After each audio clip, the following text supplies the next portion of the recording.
Hello, good morning, and good evening.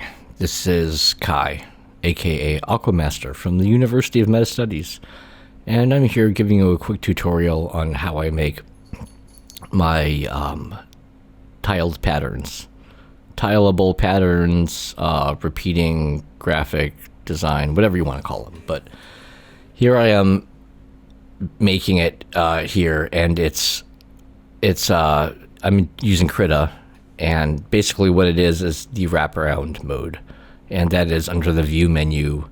There's also a hotkey for it, which is Shift W. So Shift W toggles you in and out of wraparound mode. Right now, the view is in wraparound mode. And you can tell it is because the entire workspace is full. See, like right there, you can see the entire, okay, now it's not wraparound mode. Now it is.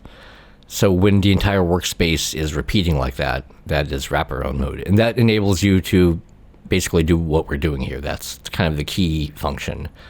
And what we're doing here is making these repeating wallpapers or patterns or textile patterns, whatever you want to use it for. But these are kind of the key artwork in my latest NFT collection, Art Rooms, which...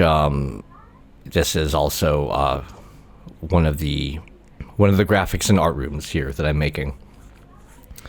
So, like I'm saying, this is it's a process. I mean, it's a pretty simple process is all. It's really just using that wraparound mode to draw things right on that line, on the line of the image. And then you can get it to wrap into the other side. And I tried recording audio while I was doing this, while I was actually drawing, but I didn't actually record audio like a boob. So I just have to play. It's actually probably better because it was a pretty long process. I mean, it went way over. I'm shooting for like something under 15 minutes here, and it was way over that. So this way I can speed it up and just sort of give you the overview. So it's important to note that when you're using the wraparound mode in Krita, you need to be in wraparound mode to actually draw into the next part. Because, okay, so right now it looks like I'm not in wraparound mode. I'm zoomed in.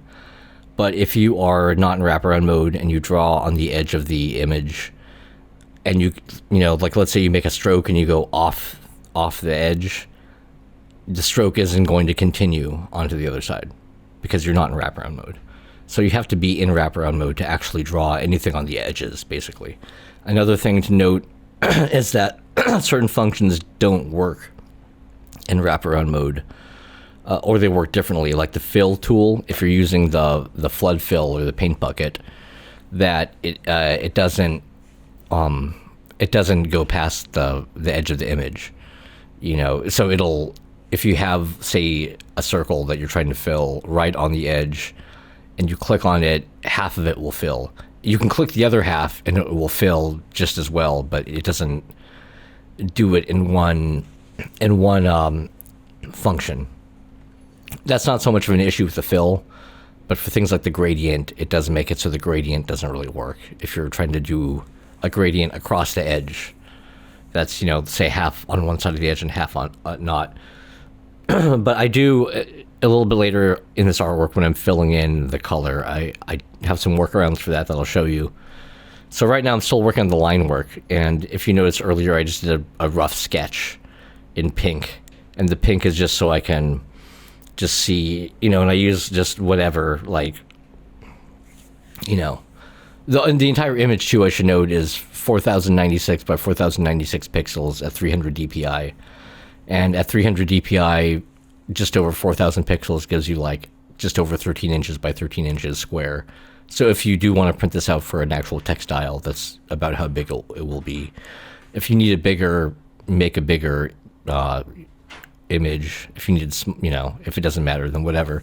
That's just kind of what I use for a standard high resolution tiling image like these.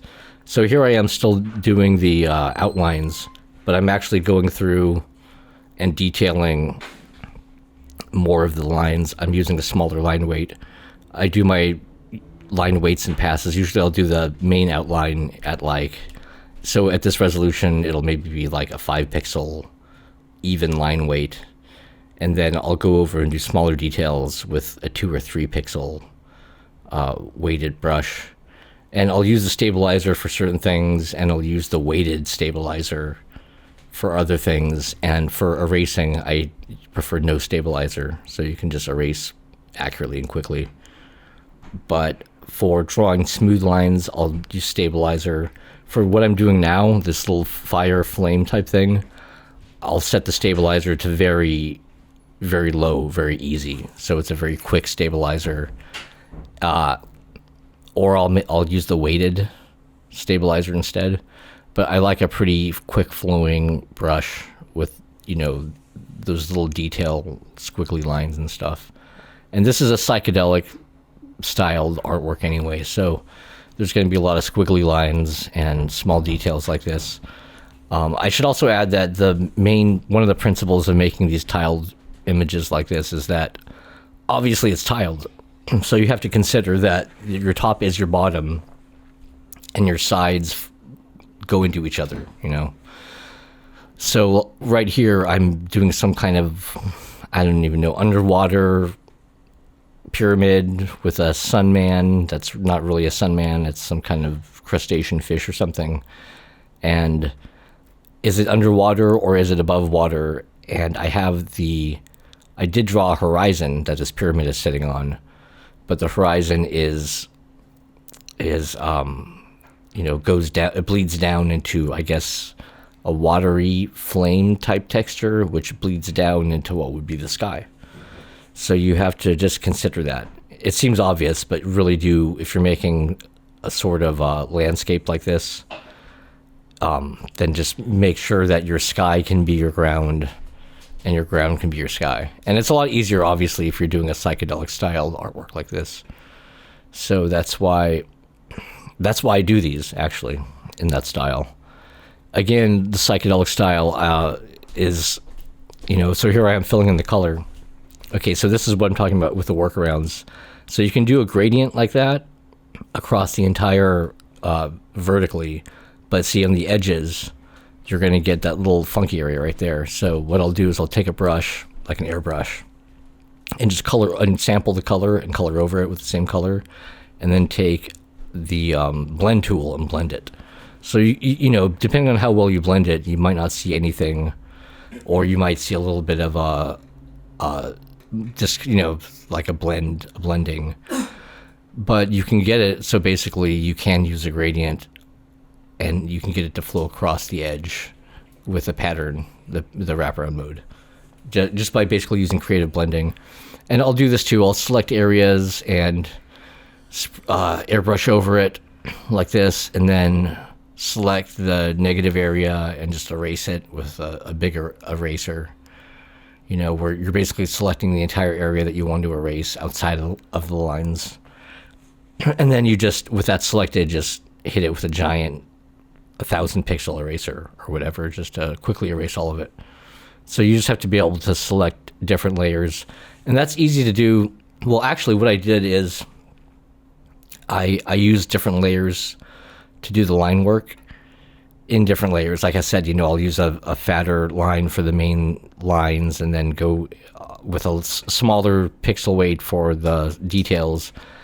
And then I might do just the line work on 6 or 7 different layers. And mainly that's just to clean it up easier, right? So you don't have, if lines intersect and cross and they need to be erased, you can do it without erasing into something that you don't want to erase. But then once I get the line work good and cleaned up, I'll just merge all the layers into one.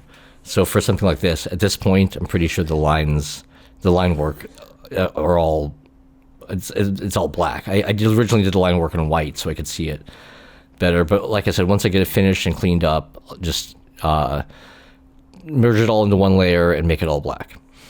So at this point, I'm adding some airbrushes and blending them to the sun, because that sun is right on the corner, so I can't really do a gradient. So instead of doing a gradient, I'll just hit it with different colored airbrushes and then blend them.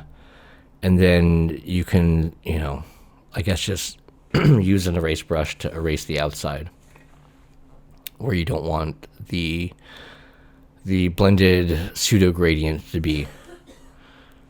So same thing here. I'm selecting that certain area and using a blend tool on it. And because you can do that, you can use your brushes across, if you're in wraparound mode, like I was saying, just like you can draw across the border while you're in wraparound mode, you can use any of your brushes the same way. So you can use the blend tool, you can use the erase tool, obviously, but whatever, Here I'm just sprucing it up with some extra textures. I'm using the the watercolor tool. And in a minute, I might be using the sponge tool as well, just to add a more textured look to some of these areas. And I'll do them individually so it doesn't look like I just threw a watercolor over the whole thing, but each little layer has its own sort of unique texture from a watercolor or a sponge or some other textured brush. So at this point here, I'm playing with the blend modes of the different layers. And again, that's why I make, even when I'm filling in the colors, I'll fill in colors on a lot of different layers. So every different gradient for different things has its own layer, every different, there will be one layer for the base color.